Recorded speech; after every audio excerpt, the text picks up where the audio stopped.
Thank you for the invitation. It's actually a privilege to be with you here. It's impressive organization. Thank you for organizing committee and the chairman person. Today I will talk about the endoscopic options for revision of failed bariatric surgery. Before I start, I would like to have introduction just to make sure that we are talking, same language on the same page. Obesity started as a disease in 1940s, okay, and since that time situation worsened till it reaches global health risk. Trials of surgical management soon started after that in 1950s. It's proven that surgery is the only treatment for morbid obesity, long life. In the way to create an ideal bariatric surgery, there is set of criteria: 100% effective, 100% safe, 100% reversible. In the way to create this, trials started back in 50s with the idea of making severe malabsorption by either excluding or even excision of the small intestine. The trial reached up to doing jejuno-colic bypass. Trials with that promising leads to drastic complications, including hepatic failure and severe malnutrition. That's why came an idea to exclude the malnutrition part and doing only restrictive surgeries based. Gastroplasty started in 1970s by the godfather of the bariatric surgery, Edward Mason, and created the idea of vertical band gastroplasty based on doing, like here, the severe dysphagia, stapling this part and putting mesh in this part, narrowing the inlet of the stomach, leading to severe dysphagia, and this was the base of the surgery. This surgery was promising in the beginning, had very promising early results, but the weight regain was a problem with very bad quality of life. That's why creation of gastric band taking on synthetic circle, putting here, creating small pouch of the stomach, dividing the stomach to very small pouch and very large part. That was supposed to be the functional stomach. Again, results was promising at the beginning, but the late results was not that successful. The game changer was creation of the gastric bypass, taking some of the malabsorption element and some of the restriction element. This is simple idea of the classic Roux-en-Y gastric bypass, making very small pouch, connecting this small pouch with the small intestine, excluding from half to two of the small intestine. That's why the absorptive surface, and that was the idea, decreasing the absorptive surface of the small intestine. Another version of the bypass was allowing the patient to eat much more and excluding more of the small intestine. That was Scopenhauer procedure or BBD. It takes maybe like 15 years of popularity, then it declined because it replaced by the other new version of the bypasses. Sleeve gastrectomy, one of the successful and most popular restrictive division of surgeries. The idea of the surgery depends on excluding most of the gastric size, leaving about 220 of the stomach volume.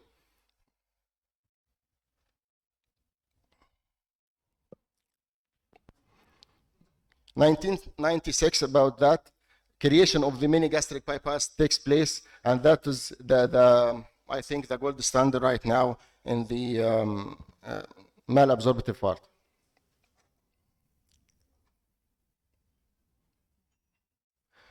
Lesson learned from the history of the trials of bariatric surgery. Number one, that the only constant factor of successful bariatric surgery is patient compliance, not the technique, not the type of surgery. Patient compliance is the most important factor for successful bariatric surgery. The current practice now, there is 3 divisions of bariatric surgery, either pure restrictive like VBG, laparoscopic sleeve gastrectomy and gastric banding, and pure malabsorptive like biliopancreatic diversion, and mix it like the Roux-en-Y gastric bypass and the mini gastric bypass.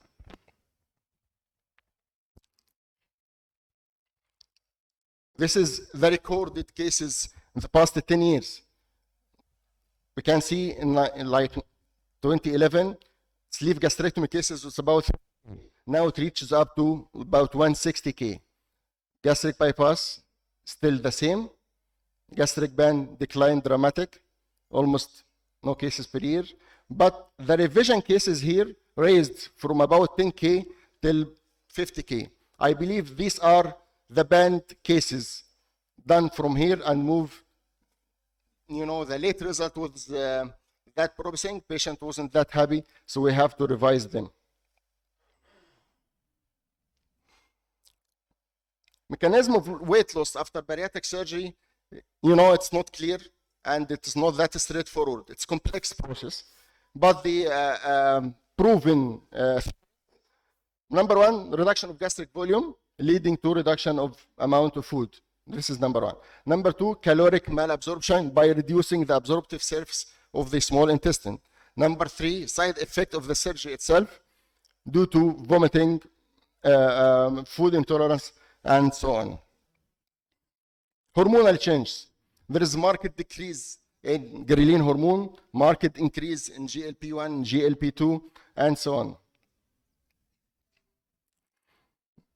There is actual proven change in gut microflora, vagus nerve participate, the intact signals from the distended small stomach gives early satiety center signals,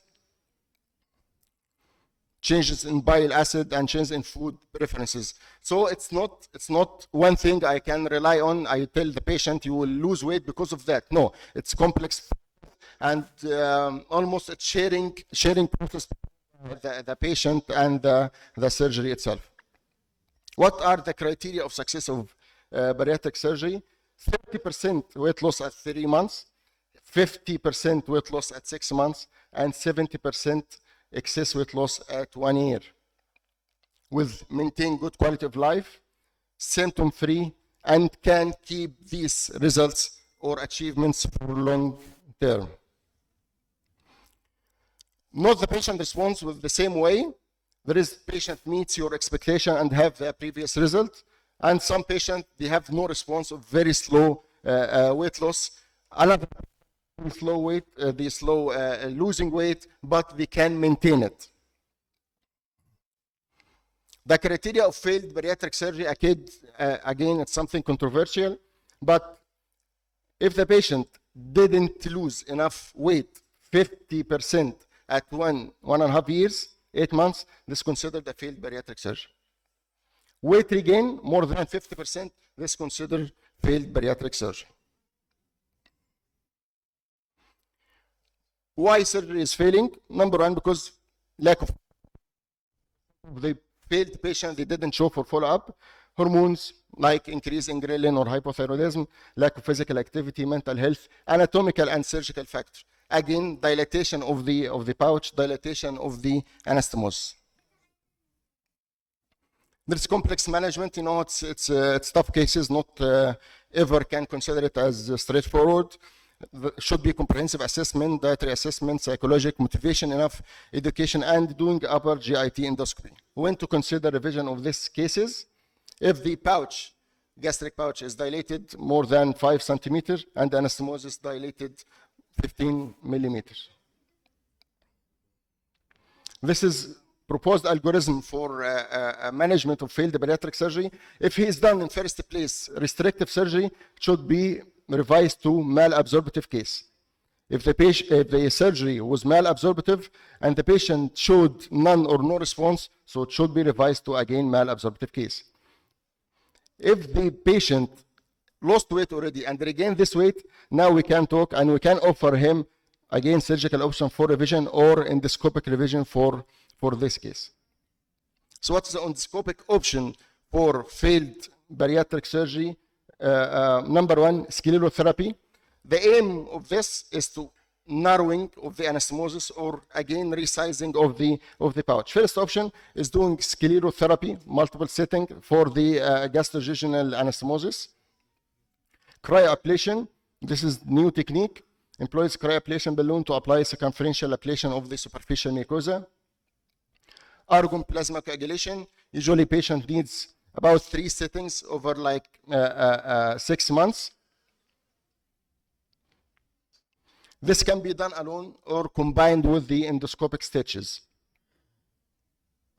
Here we can see this is after 3 settings, the dilated gastrojejunal anastomosis here, and after the 3 settings, it showed this narrow.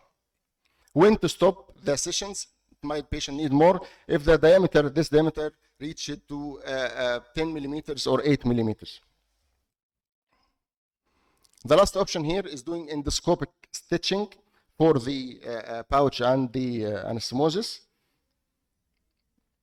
either alone procedure or combined with the argon plasma. Types of stitches either to be simple interrupted or purse string or tubular reinforced. This is Apollo device. I'm quite sure you are familiar with this device. So this is anastomosis before and after the stitches. This is a simple suture techniques. Tubular reinforcement and the purse string technique. Thank you. Many thanks دكتور محمد على النايس توك. انا هستاذن حضرتك، انا ليا سؤال. اتفضل. احنا في الميتابوليك سندروم بنشوف عيانين كتير من ان جنرال بيبقى عندهم دايابيتس، هايبرتنشن، وريكومندد للبرياتريك سيرجري.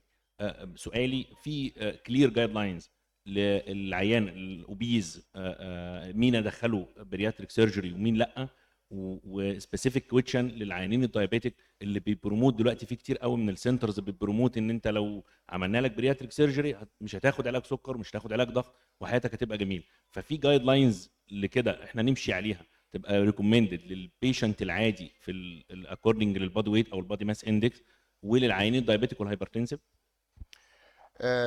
بص، هو الهايبرتنشن more related to the weight. If the patient lost weight by any mean, his hypertension will be improved.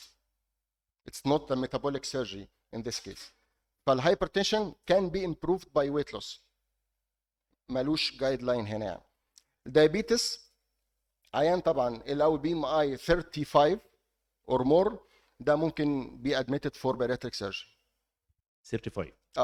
هو دي الشارب ديماركيشن عندنا. لو وصل 35 معناها ان اي نون سيرجيكال ميثود تو لوز ويت هتبقى فيلد على اللونج تيرم.